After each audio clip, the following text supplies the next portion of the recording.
sideeda caadigaaba markaad u baahan tahay inaad sawir tayo sare la qaado waxa u baahan tahay inaad dhinacyo kala duwan amba angles kala duwan aad sawirka ka qaado marka dambe waxaad helaysaa sawirkii tayada sare lahaa ee aad u baahnayd inaad qaado kooraskeenani waa diploma of photography aniguna waa Axmed Cabdi Maxamed oo idin soo tabin doona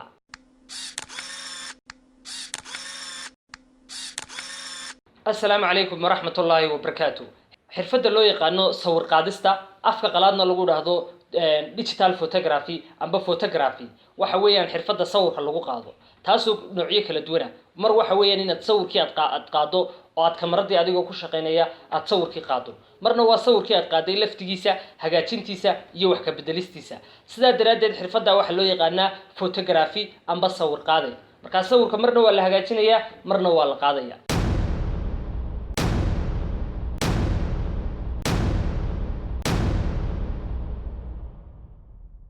haddaba akademiyada aqoon kaaf waxa ku soo kordhisay course lagu baran doono xirfada sawir qaadista course-kaas oo lagu baran doono noocyada kala duwan ee xirfada loo qaado sida food photography oo ah in cuntadii laga qaado sawir oo cuntada noocyadeedii kala duwanaa mar la nashqadeeyo marna laga qaado marna sawirkii laga qaaday la fahantiisa la nashqadeeyo sidoo kalena xirfada loo yaqaano architectural photography product photography marka styliska loo qaadaa way farabadan yihiin sidoo kale waxa farabadan angleska laga qaado oo ah dhinacyada kala duwan iyo shotiska kala duwan ee la qaadayo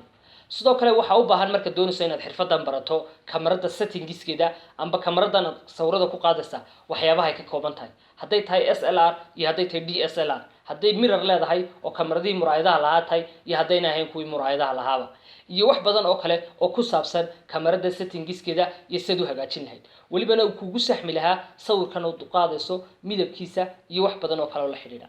sidoo kale marka doonayso inaad xirfadan barato waxa aad u muhiim ah iyadana inaad taqaano shayga loo yaqaano speed light-ka oo ah in light-ka lagu xirayo iyo isagana settingiskiisa inaad wax badan ka fahansantahay haddaba sawirkii markaad qaado wuxuu kaaga baahan yahay sawirkina in la edit gareeyo oo la qurxiyo waxaana inta badan sawiraanta lagu qurxiyaa marka sawir laga hadlayo amba xirfadan photographer-ka waxa lagu qurxiyaa laba application oo loo yaqaano Adobe Lightroom Classic CC iyo sidoo kale application-ka loo yaqaano Adobe Photoshop CC marka labadan application waxay ku saamaxayaan in sawirkaagii ay kaaga dhigaan sawir markii hore amba marxaladii hore sidoo ahaa ka si qurux badan kana tayo wanaagsan waxaanad ku sameyn kartaa dhammaan noocyada kala duwan ee qurxinta midabka design gareynta amba nashqadeynta sawirkan iyo inaad mar kaliya ta 80 sawir aad hal mar soo saarto